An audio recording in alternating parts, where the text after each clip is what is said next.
Following is a presentation of Main Street Media, your source for news, sports, and information on Main Street in Middle Tennessee.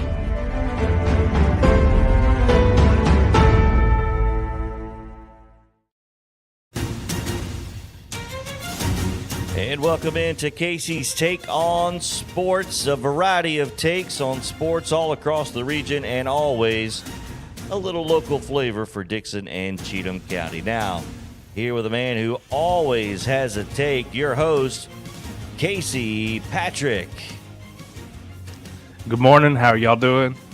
It's kind of hot outside. It's starting to warm up outside. And speaking of that, the Braves are warming up. That's going to be my first take. We're going to get into that here in just a minute.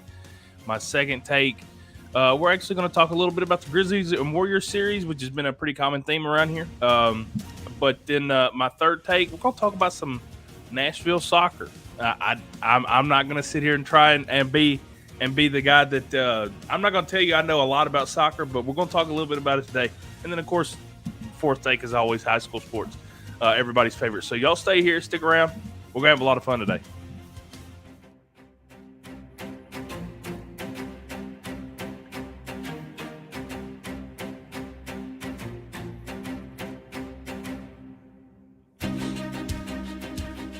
Well, this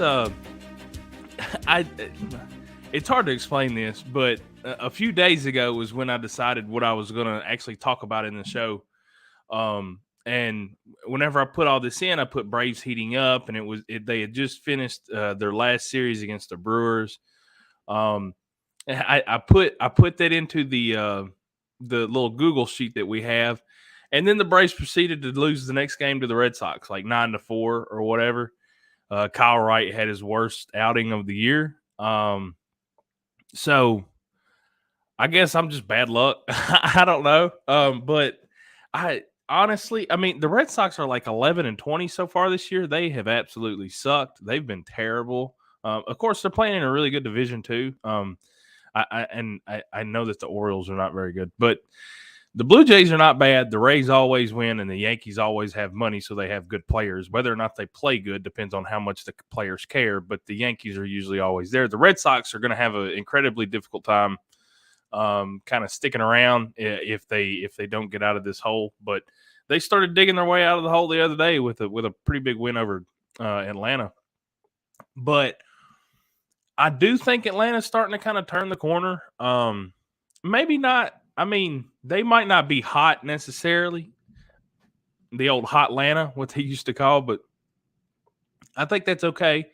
They don't have to be nuts yet. They don't have to go on one of those August runs or, one of those September runs that they do where they might go like, 21-7 over 28 games or something.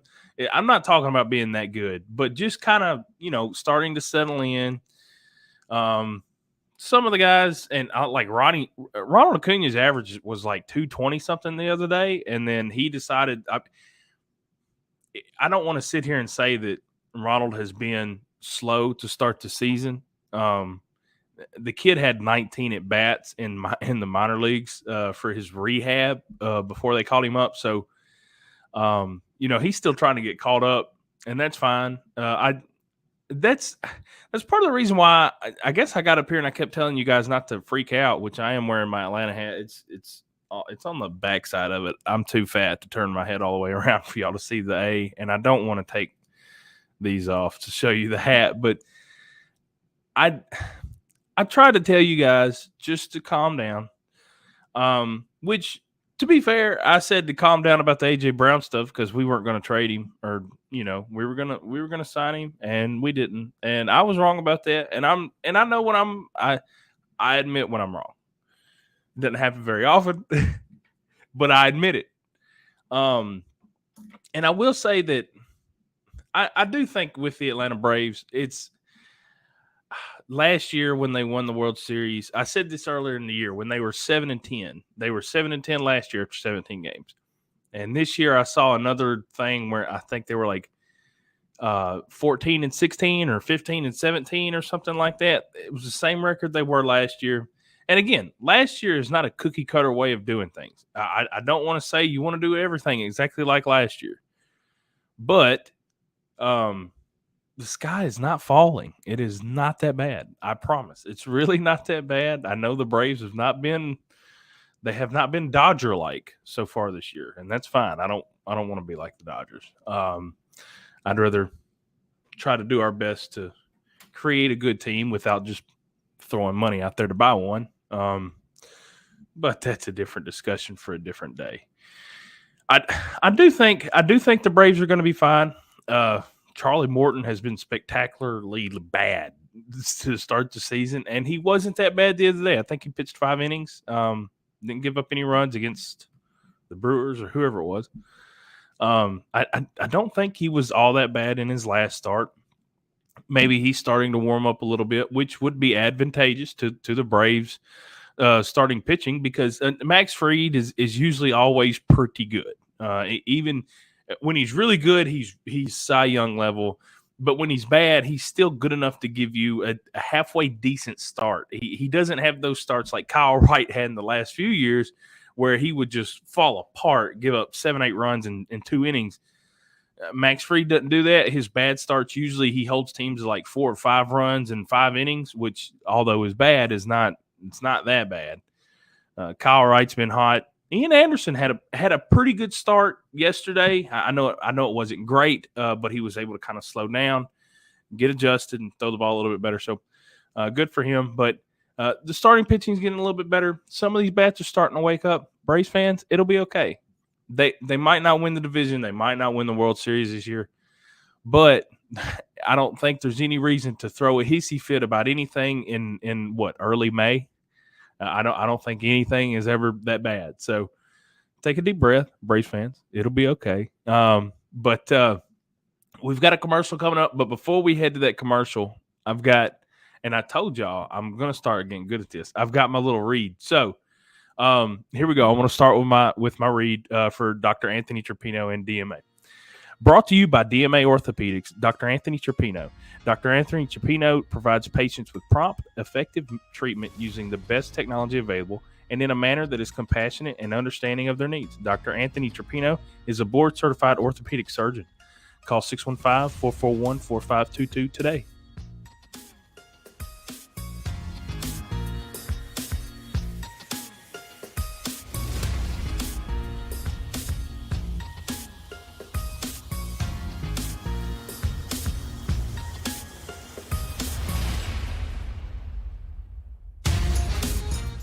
At Dickson Medical Associates, your health is our #1 priority.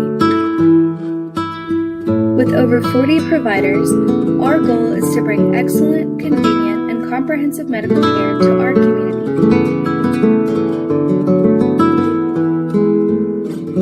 Dickson Medical Associates, a destination for care.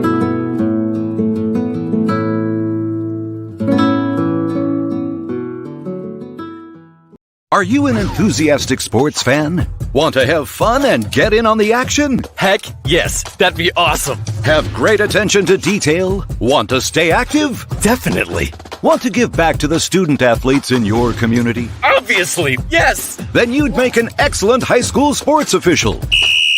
We need more officials in Tennessee. Because with no high school officials, there are no high school sports. Sign up today at highschoolofficials.com.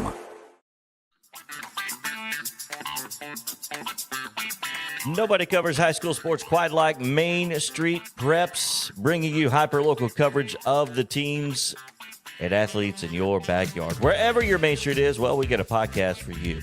The Sumner County Sports Podcast with Zach Womble, Casey's Take on Sports with Dickson Post and Cheatham County Exchange sports reporter Casey Patrick, the MSP North Podcast with Brady McAtamney and Blaine Keller, covering Montgomery and Robertson counties, to Main Street Preps this week with Russell Venozzi and Tyler Palmatier with a macro view of prep sports in Middle Tennessee. Find the latest prep sports news from the Main Street at mainstreetpreps.com and get these podcasts dropping weekly on these Main Street media social platforms and wherever you get your podcast.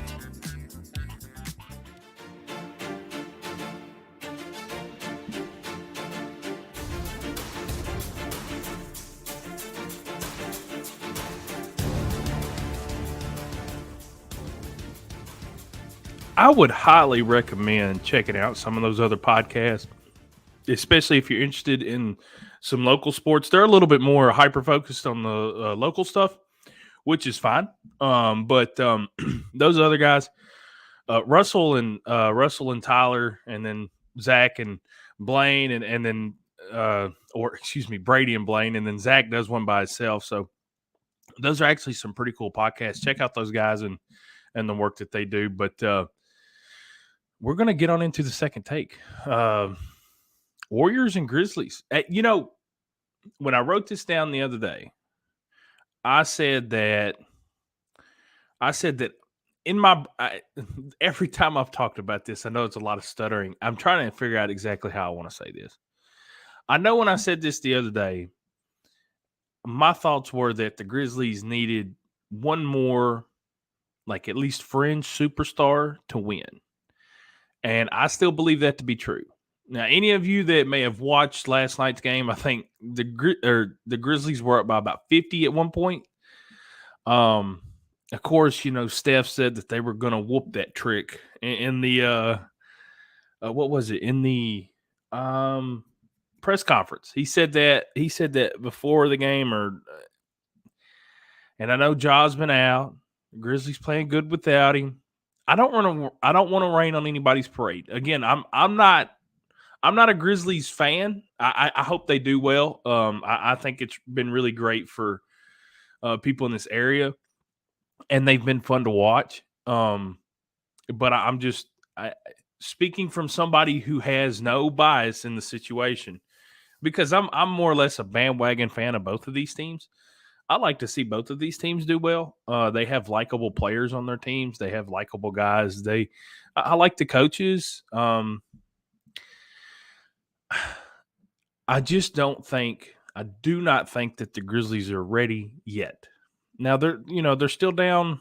I want to say 3-2. That may be wrong, but they were able to win, and they're going to go back to Memphis now for the final two games of that series, and I'm pretty sure that's what it is, 3-2, and Memphis has a chance. They win.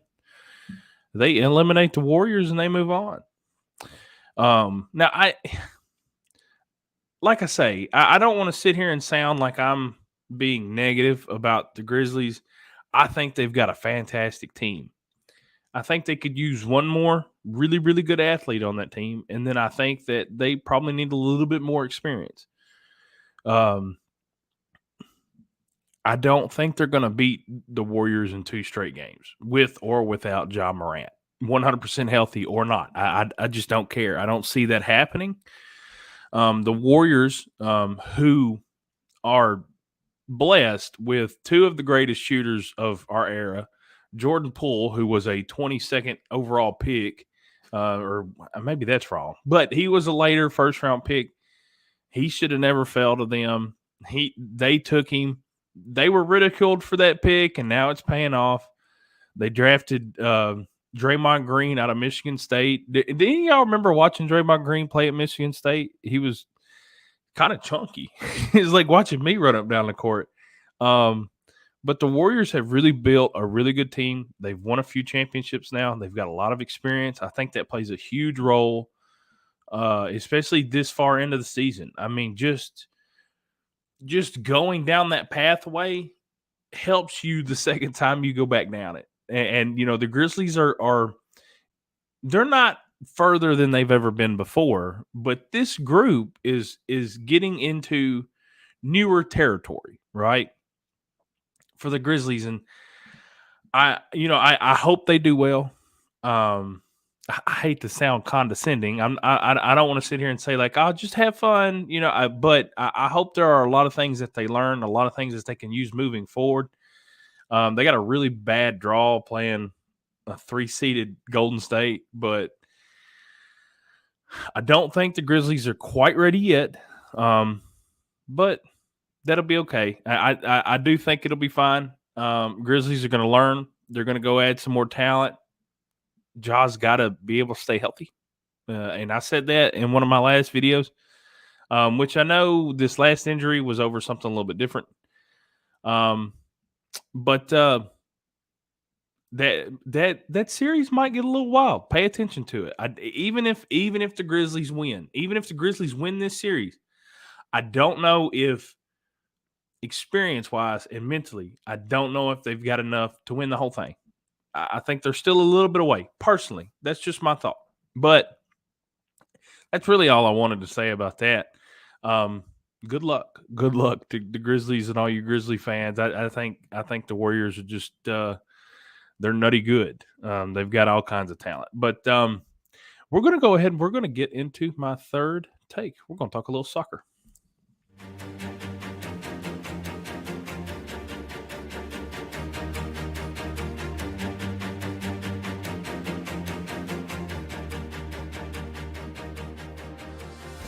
Okay. I don't know how else to say this other than just plainly and as honest as I can. I am not the biggest soccer fan. The only time I actually find myself enjoying watching any kind of soccer is when I watch really, really old school highlights of like Pele and maybe like I like Messi. I think he's kind of fun to watch. Or I'm at a high school game. When you kind of know some of the kids or you actually know the coaches, you kind of have an invested interest and you like to see them do well. And of course, I know some of the kids on the Creekwood team. I had one kid that bowled for me for the bowling team, and he played soccer. So I enjoyed getting to watch him play the few times that I did.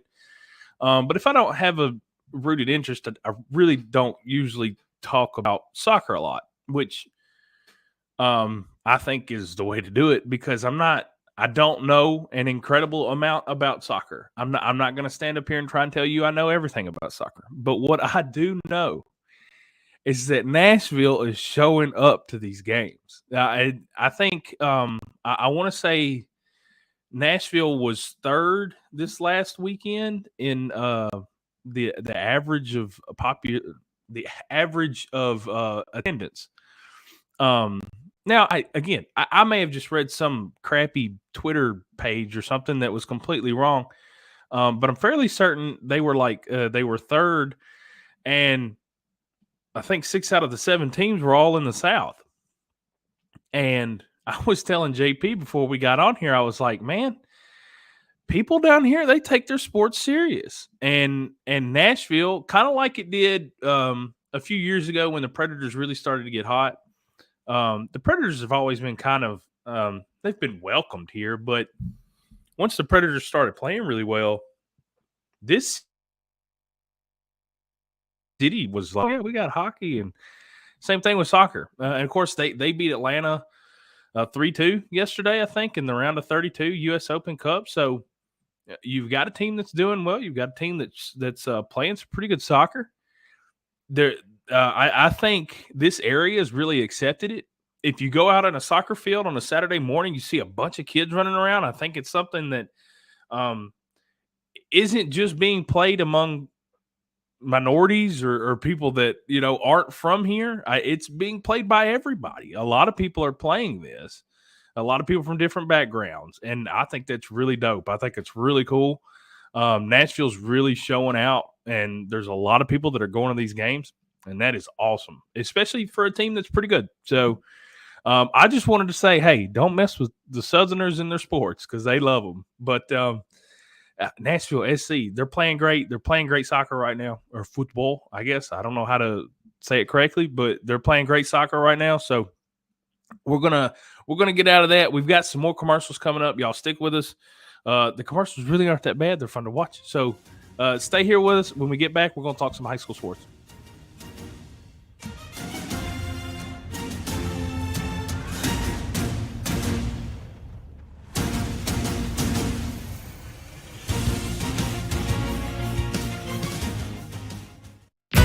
Here at Dickson Medical Associates, we've got you covered from neck to toe. Our orthopedics team offers services in sports medicine, foot and ankle reconstruction, spinal surgery, and more. We also have in-house imaging and physical therapy. Dickson Medical Associates, we specialize in what moves you.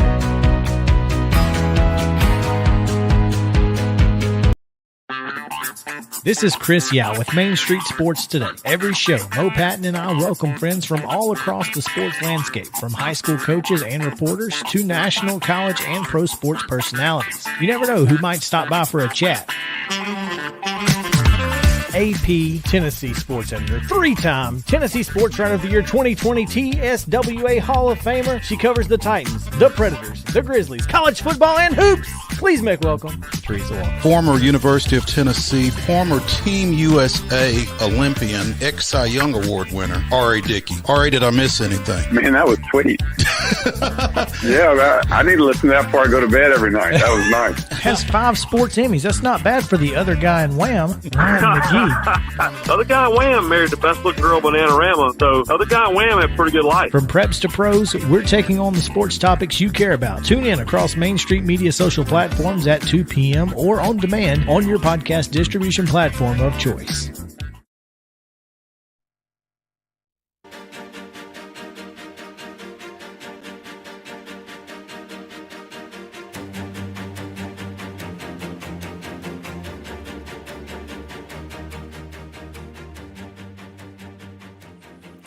Welcome back.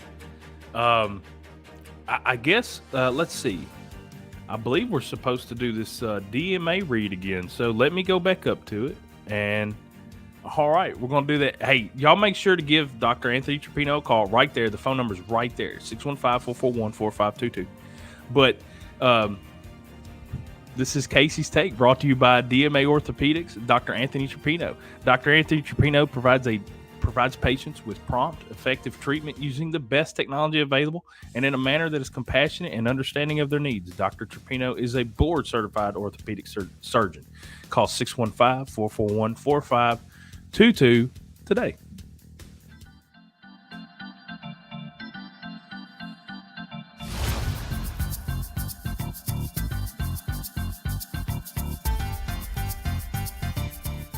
I watching those commercials. I like the one that had Chris and Mo on it for Main Street Sports Today, and they were talking to R.A. Dickey. I watched a documentary about knuckleballs. This was a while back, but that's the first time I'd really seen R.A. Dickey, and when you see people and the way they act and stuff, and he's actually pretty funny. He's a pretty cool guy, and hey, he's a VFL, so of course I'm on his side. I like him, so. But let's go ahead and get into our fourth take today. We're going to talk a little high school sports. As I told y'all last week, soccer and baseball are nuts right now. The district tournament's going on. Soccer's in the district tournament. Let's see. I want to say Harpeth Soccer lost, so their season's over. But Cheatham was able to win and Sycamore was able to win. Both of those teams will be in the championship tonight. Cheatham lost, Harpeth won. There's so many teams, it's hard to keep up with. Harpeth and Sycamore are both in their respective district championships tonight. I'm not sure what the Dickson and Creekwood soccer teams did Tuesday. I probably should have figured that out before I came on here. But I do know some of the, I want to say Creekwood baseball's been eliminated. And then Creekwood Softball Championship, their district championship is tonight. I believe Dickson Softball may be tomorrow and Dickson Baseball may be tomorrow. Or maybe that's region. There's so many games going on. But anyway, Sycamore, both baseball and softball, has been eliminated. Harpeth baseball is over. Their season's over with after a loss to Fairview last night. Pretty close loss. Cheatham was eliminated early. They've had a rough go of it this year. But here's pretty neat. This is why I held on to this for the last second. Harpeth and Cheatham softball played for the district championship last night. The cool thing about that was, I believe it was the first time since 1998 that Harpeth had even played in it, and it was the first time ever that Cheatham County Central had won it. That's what I was told by some parents, and they were told by a former coach that I think had been the coach there since Eisenhower. So he knew everything there was to know. But I think that's really, really cool for both of those programs.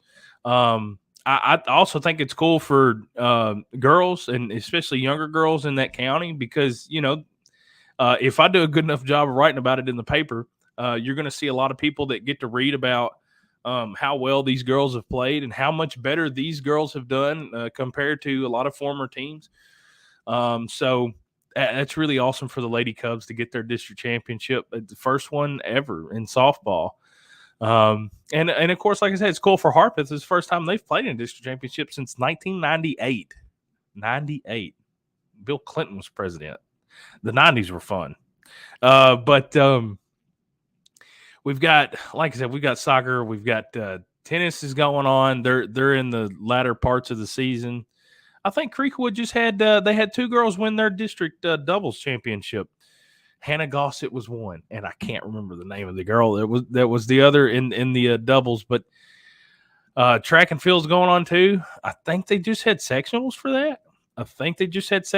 Dickson County's got 3 athletes, at least 3 that I know of, that have qualified for state. There's all kinds of stuff going on, and baseball and softball starting to dwindle down, which, you hate to see any teams lose, but once you do kind of have some teams that are eliminated and they're no longer playing, it becomes a little bit easier to keep up with the teams that are playing. So that's a good thing.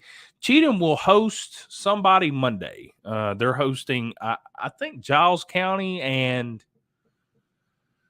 Summertown. I think Giles County and Summertown are playing each other. That may be completely wrong. I don't know. But I believe the loser of that game will travel to Cheatham County, and Harpeth has to travel to the winner of that game, I believe. So all of that will be Monday. We'll have a little bit more information tonight, after tonight, and after tomorrow. A lot of teams are waiting to play their district championships. So we've got a lot going on. Keep your eyes peeled. Keep them open. Follow somebody from Main Street Media, depending on wherever you're at, wherever you're close to. We should have somebody around you that's going to keep you pretty well informed. But thank y'all for checking out Casey's Take today. And thank you to DMA, Dr. Anthony Trapino. Y'all make sure you have a good evening, and come back and visit me next week. Thank you very much.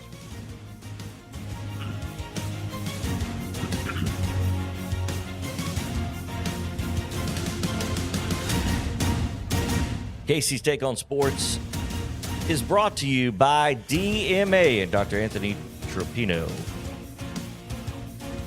Find Casey online at mainstreetpreps.com and on Twitter at CVP51. Casey's Take on Sports is a Main Street Media production.